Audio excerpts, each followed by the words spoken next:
the President shall report in an address to the nation on all the measures taken, achieved in realization of the national values referred to in Article 10. And if you want to know what those values are, it is devolution of power. It is about the state of human rights, rule of law. It's about what measures they are taking, the government is taking, to ensure that Kenyans have basic needs. I will not read for you Article 10, but I am directing you where to see what ought to be in the State of Nation address. He is also supposed to publish in the Gazette the details of the measures and progress under paragraph 1, submit a report for debate to the National Assembly on the same. As you know, the second year finished on the 13th. Today is the 17th. While they take their sweet time, we are here to give the People's State of Nation address. Fellow Kenyans, today we stand not merely at crossroads, but at the precipice of a profound danger.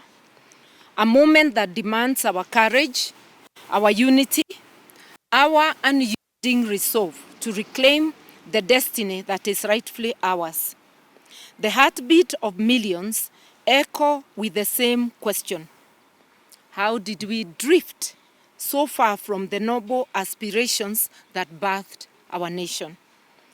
More importantly, how do we steer this great ship back on course towards the promise of liberty, justice, and prosperity for all? It is no longer sufficient to whisper our grievances in hushed tones or to point accusatory fingers from the shadows. The Constitution of Kenya, in its first article, bestows on us, the people, sovereign power. The sovereign power to shape our nation's fate. Leadership is not an emblem of authority, but a mantle of service. We must therefore ask with unwavering conviction, who among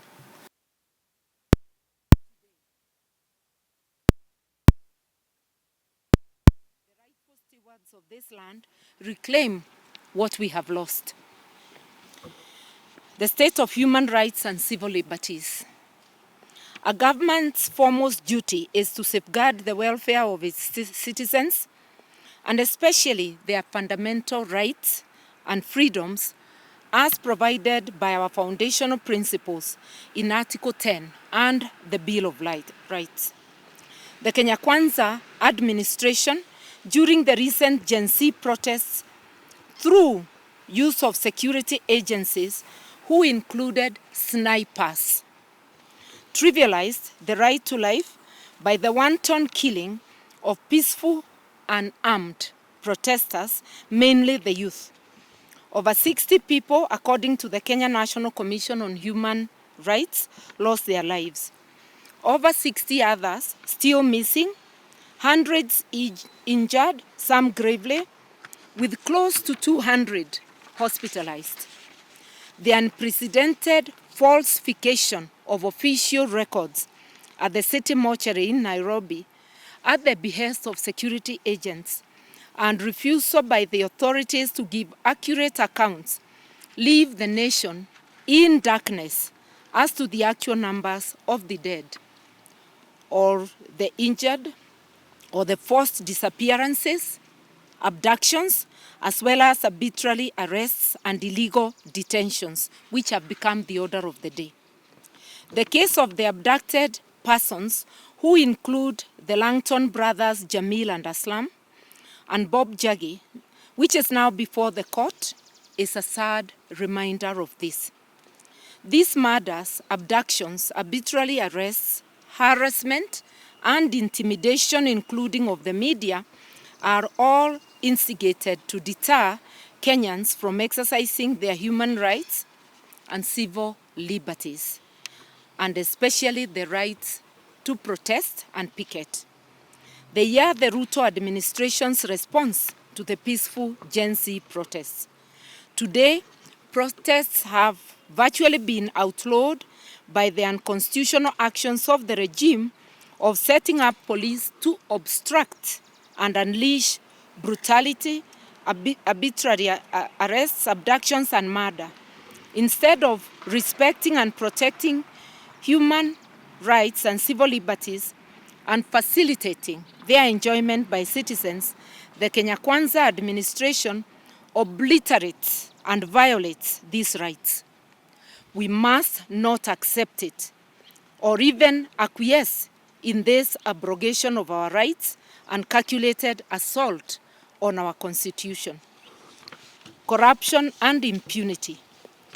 Remember, Article 10 talks of transparency and accountability. The corruption is a venom that courses through the veins of our society, poisoning every institution it touches. The Auditor General estimates that 1/3 of the budget, approximately, which is close to 1 trillion, is lost annually. This is not merely a statistic, it is the stolen dreams of millions. The unbuilt schools, the unstocked hospitals, the unpaved roads, the education of our children, and much more. A conviction rate of 12.7% for corruption cases is a travesty of justice. It sends a chilling message that those who rob the public coffers do so with impunity, shielded by networks of complicity.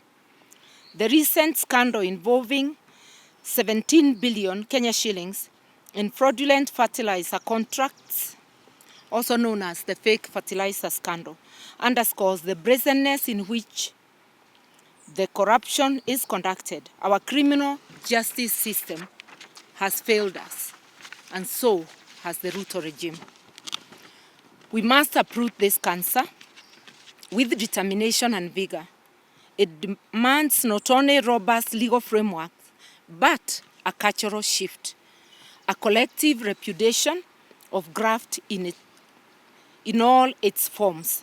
The fight against corruption is not the responsibility of a few, but the duty of every Kenyan who yearns for a nation where integrity reigns supreme.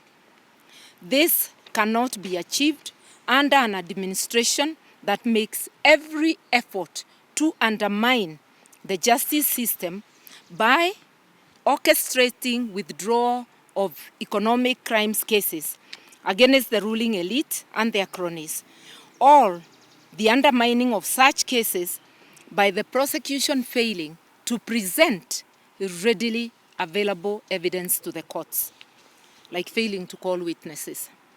Cases of land grabbing are also on the rise, with both private and public land being targeted. The state appears to be under the control and capture of corruption cartels. The state of devolution, a promise unfulfilled. When we embraced the 2010 Constitution, we ignited hope and belief that governance would finally be brought to the doorsteps of every Kenyan. Devolution was our collective pledge to ensure that no voice would go unheard, no community overlooked. Yet today, that beacon flickers perilously, threatened by those who seek to centralize power and silence those at the periphery. Article 174 of our Constitution envisioned devolution as a vessel for democratic and accountable governance, a means to enhance public participation, and a bridge to unify our diverse nation. However, the stark reality confronts us. The Kenya Kwanza government has systematically eroded this foundation. The Controller of Budget's recent report is a glaring testament to this betrayal. Only 52.3% of allocated county funds have been dispersed. Our counties are starved, their services crippled. In Kakamega, the county lie barren, depriving our people essential medicines for months on end. This is but an example of the health crisis in the counties. The pledge by Kenya Kwanza to increase funding to the county has been discarded, leading to the current stalemate between the county governments and the national government over Kenya shillings 20 billion, affecting services to over 54 million Kenyans, rather than reduce the wanton spending by the ruling elite. This is not mere negligence, it is calculated subversion of our constitutional rights, the push to reconcentrate power at the center.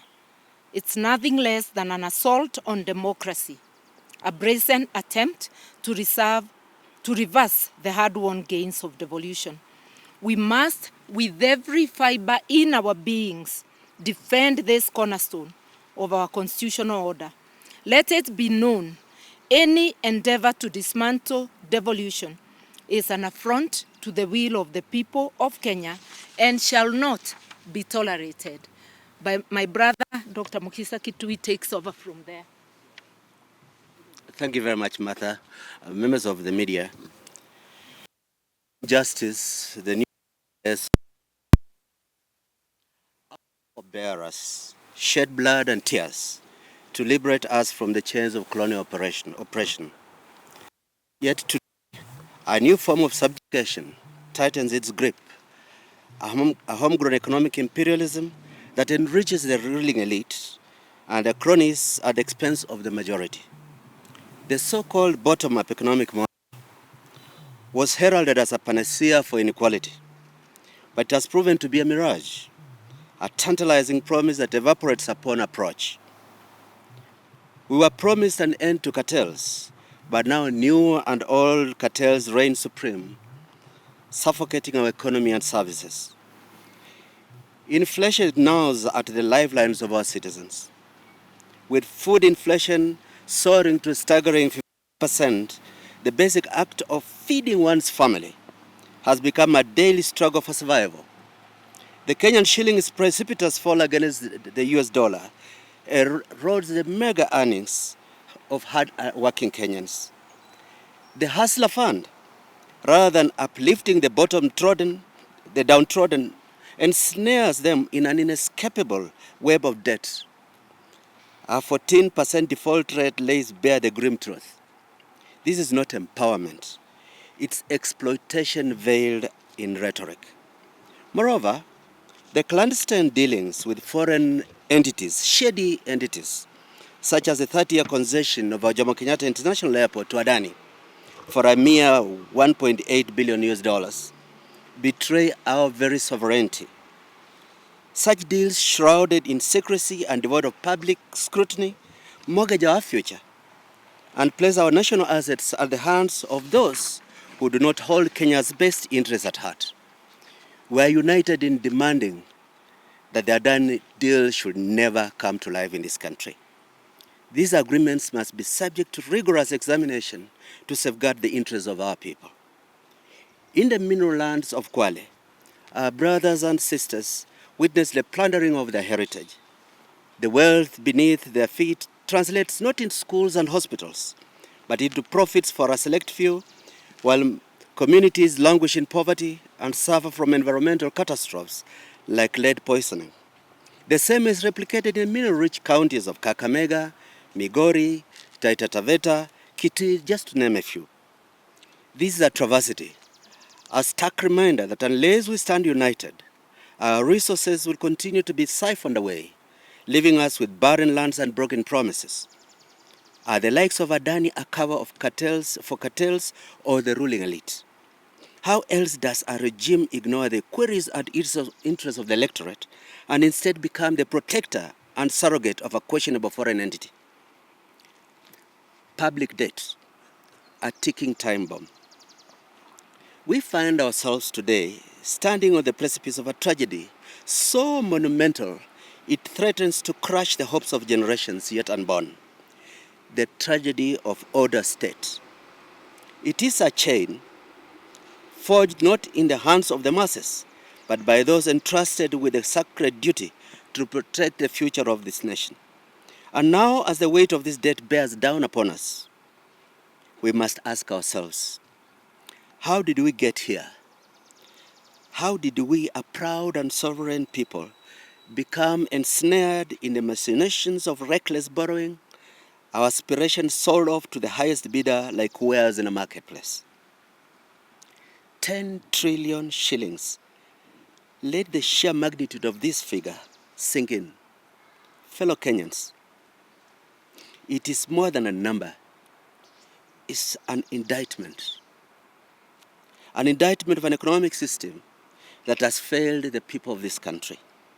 An indictment of a leadership that has betrayed its people. This staggering sum, 67.4% of our GDP, is the milestone hanging around the neck of our nation, dragging us further and further into the abyss of a fiscal servitude. But this tragedy is not merely about numbers on a balance sheet. It's about our future, the future of every child born in this country, whose dreams are now mortgaged to service a debt they had not part in creating. Order's debt is debt that is incurred not for the benefit of the people, but to oppress them. And what have we seen? We are borrowing not to build schools, hospitals, or infrastructure that lift the nation. We are borrowing to pay other loans. A vicious cycle that enriches foreign lenders while impoverishing the people of Kenya. What development can arise from such an arrangement?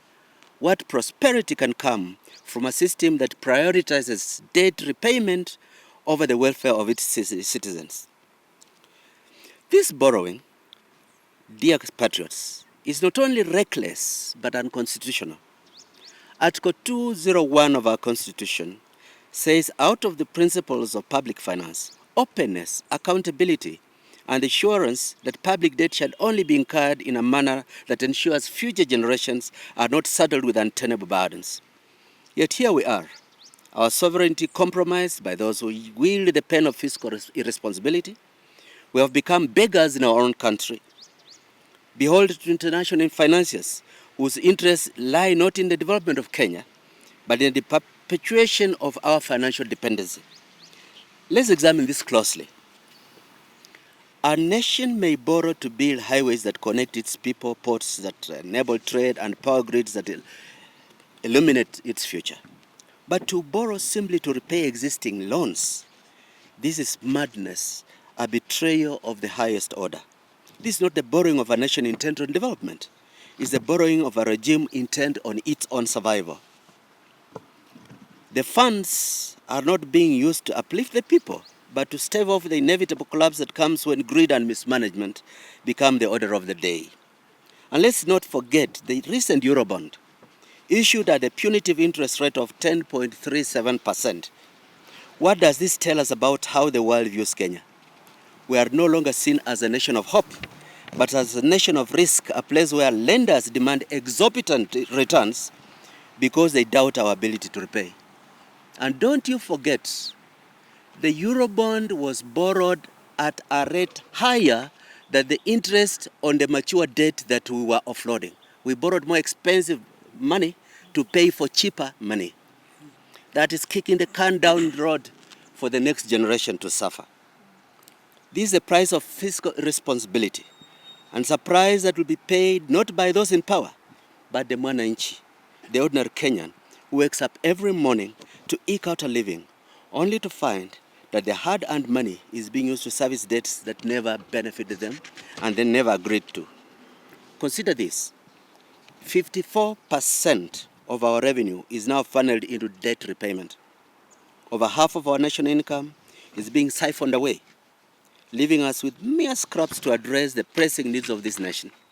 Schools are collapsing, hospitals are underfunded, infrastructure projects have ground to a halt, not because we lack the resources, but because those resources have been squandered. The dreams of development have been traded for the nightmare of austerity, all in the name of servicing a debt that should never have been incurred in the first place. What we are witnessing is a form of modern day colonization, not by foreign powers with guns and flags, but by faceless financiers and shadowy intermediaries. We are being colonized by debt. Our sovereignty, our very ability to determine our own future is being sold off piecemeal in the form of bonds, loans, and financial obligations that do nothing but enrich those who hold them. But this is not the Kenyan way.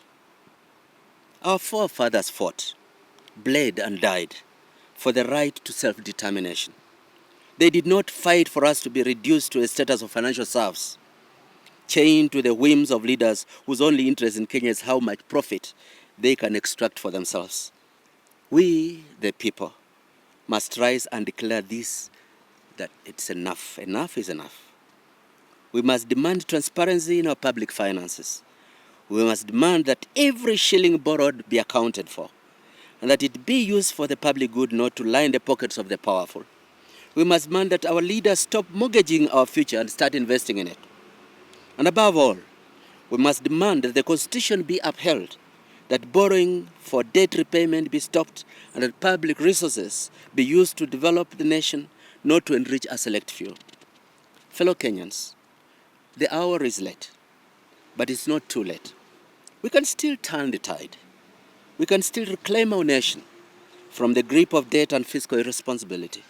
But to do that, we must act. We must speak with one voice, stand as one people, demand that our leaders serve the people, not their personal interests. Let us rise not in fear but in hope. The hope that comes from knowing that we are the masters of our own destiny. Let us rise in the spirit of our ancestors who fought for the freedom we enjoy today. And let us rise with a fierce determination that we will not allow this nation to be sold off, one bond at a time, to the highest bidder. This, fellow Kenyans, is our time for action. It is our moment. Let us seize it with both hands and forge a future where Kenya is not beholden to fallen creditors, but stands proud and free, a nation of prosperity, justice, and hope. Thank you, my colleague. You can now address the sixth issue, a state of the nation, that is healthcare, which we describe as a system on life support.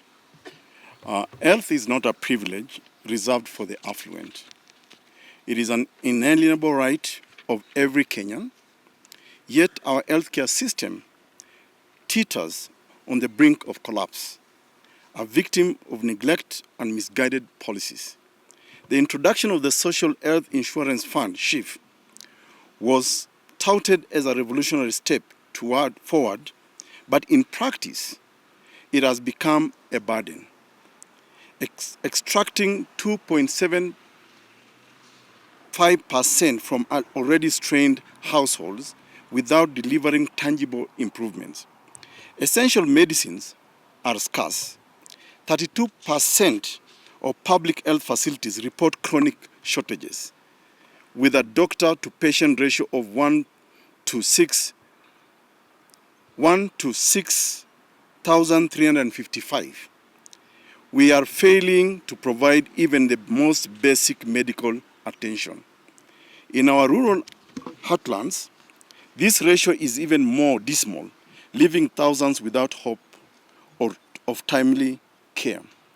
Without addressing systemic issues, SHIF is a facade, a superficial remedy that fails to heal the festering wounds of our healthcare system. We cannot, in good conscience, allow our people to suffer and die from preventable causes while funds are misallocated and mismanaged. It smells of cartels, and indeed legitimizes cartels in the health sector. No wonder Adani Group proposes to run it.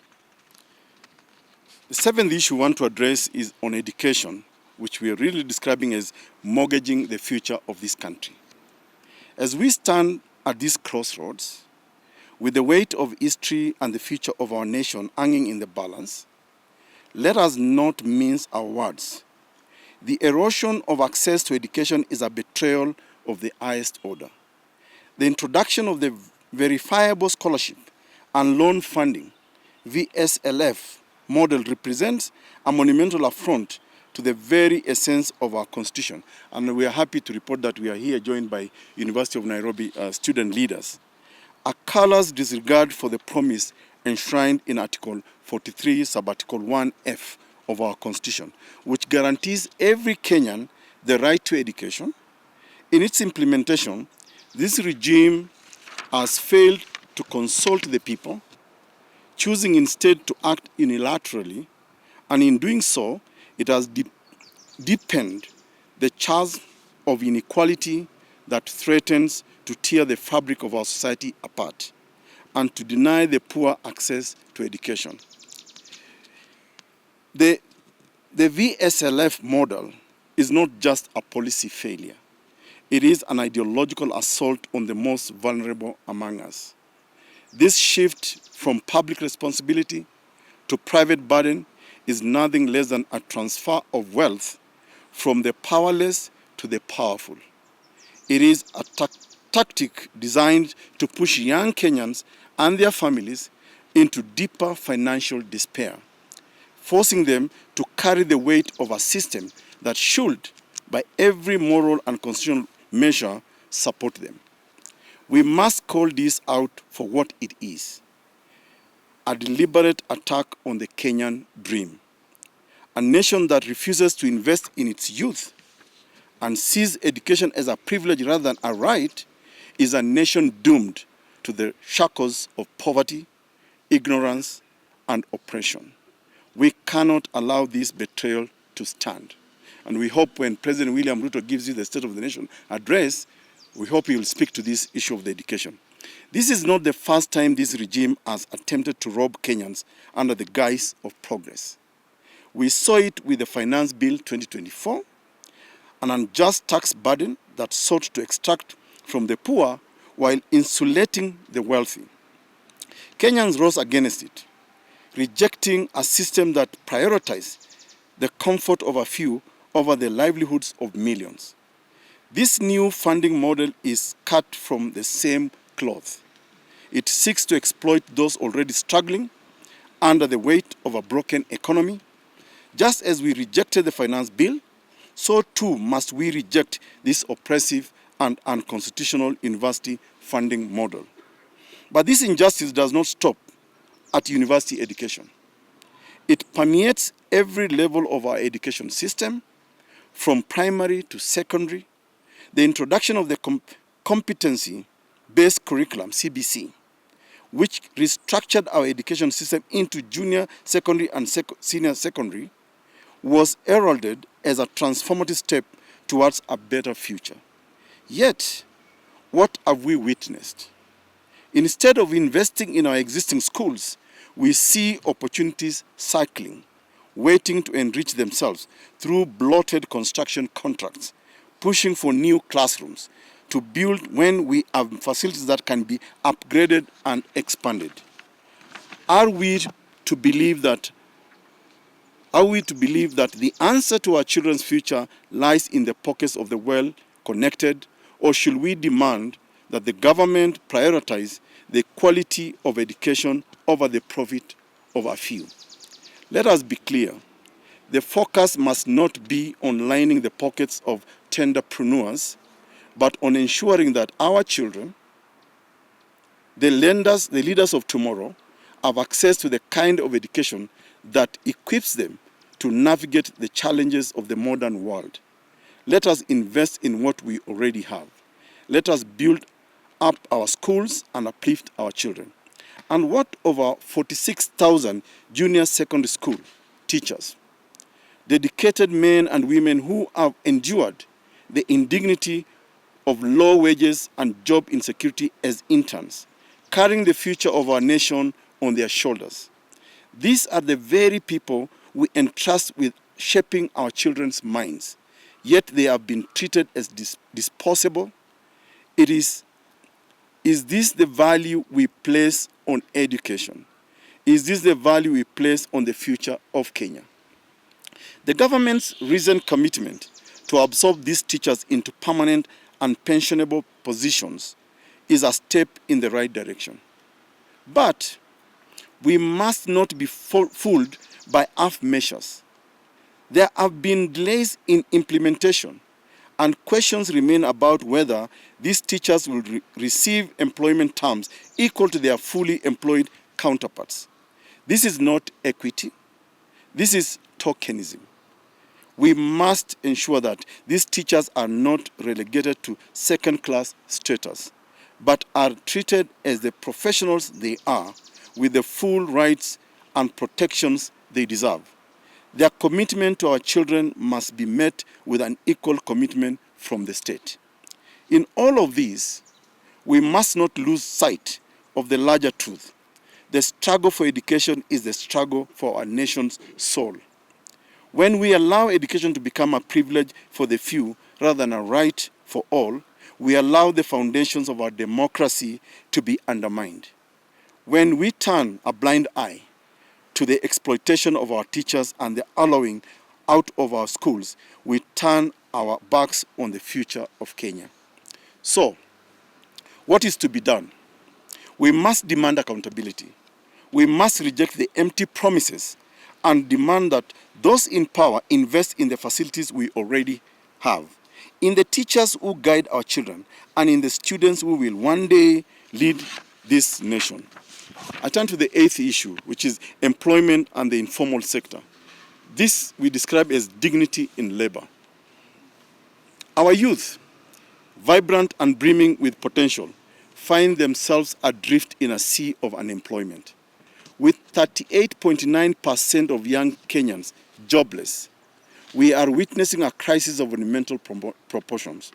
The informal sector, the livelihood of our economy employing over 83.4% of our workforce, is treated with disdain and disregard. The ruthless demolitions in Eastlands, Nairobi, displacing 37,000 small business owners, are emblematic of a government that has lost touch with its people. The border riders, the mamambogas, the artisans, they are not mere statistics but the heartbeat of Kenya. Their resilience and ingenuity deserve recognition and support, not bulldozers and eviction notices. The informal sector is not a blemish to be erased by a dynamic force to be harnessed. Policies must be crafted with inclusivity at their core, fostering an environment where every Kenyan can pursue their livelihood with dignity and security. I now turn to the ninth point, which is agriculture, the heartbeat of our nation under siege. Agriculture remains the backbone of Kenya's economy, employing over 40% of the population and contributing 26% to our gross domestic product.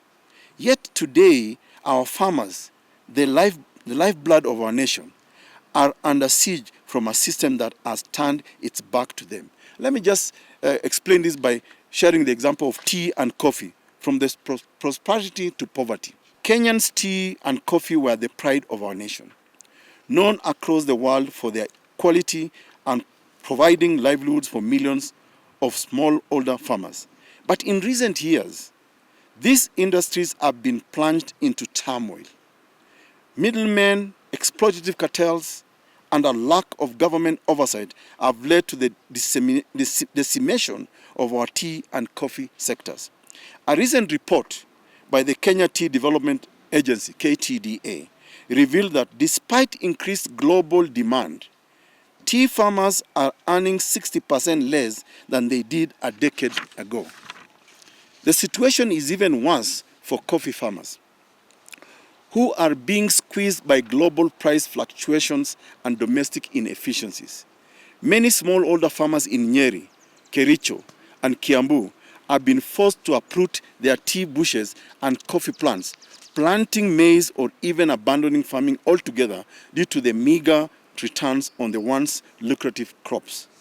The fake fertilizer scandal orchestrated by this regime callously undermined our food security and demonstrated the extent to which the ruling elite are willing to go to enrich themselves at the expense of starving Kenyans. The promises made by the government to reform these sectors remain largely unfulfilled. Farmers were assured that new policies will stabilize prices and increase their earnings. But these promises have yet to materialize. The tea bill passed last year has done little to curb the influence of powerful cartels that continue to manipulate prices and dominate the market. Now let's look at the plight of the small older farmer. Beyond tea and coffee, the wider agricultural sector faces challenges that cannot be ignored. Farmers in Rift Valley, Nyanza, and Western Kenya are battling with rising costs of inputs, fertilizer, seeds, and equipment, while receiving little to no support from the government. The rising cost of fertilizer, which has shot up to 40% in the past 2 years of this administration, has left many unable to afford basic supplies. As a result, food security has stagnated, leaving Kenya increasingly reliant on imports to meet its domestic needs. This is not just an agricultural crisis. It is a national security threat. As we fail to support our farmers, we place the very foundation of our nation at risk. Agriculture is not merely an industry. It is the heartbeat of our people, our history, our future. Without immediate intervention, we risk becoming a nation that cannot feed itself. I now turn to the last issue, which is on our youth. This regime continues to betray the youth who they promise to support and economic transformation. The bottom-up economic agenda has turned into a self-aggrandizement strategy for the regime, starting from Mr. Ruto himself. Instead of cushioning the youth during these harsh economic times and securing their future, the regime is a leech in every facet of our society, but most especially the youth who are our future. When the youth stand against this regime, they were killed, they were suppressed. All our youth are at risk at the hands of this regime. Funds for critical dockets such as education, health, and social economic projects are being siphoned away, mortgaging their future. In conclusion, we want to say as follows. Fellow Kenyans, the hour is late, but it is not too late. The challenges before us are formidable, but they are not insurmountable. We are the descendants of warriors, and we must fix this country. And this regime and freedom fighters of men and women who faced down imperial powers to claim our independence. The same indomitable spirit resides within us. Let us rise together, not in despair, but in hope. Let us reclaim the promise of our Constitution, holding our leaders accountable and demanding the governance we deserve. Let us stand as one people, and united by our love for this land and our unwavering belief in its potential. The future of Kenya is not written. It is ours to write, to shape. We are the architects of our common destiny. Let us all, in one accord, forge a path that honors our past, confronts our present, and secures a brighter tomorrow for generations to come. May God bless you all. May God bless Kenya. Thank you very much.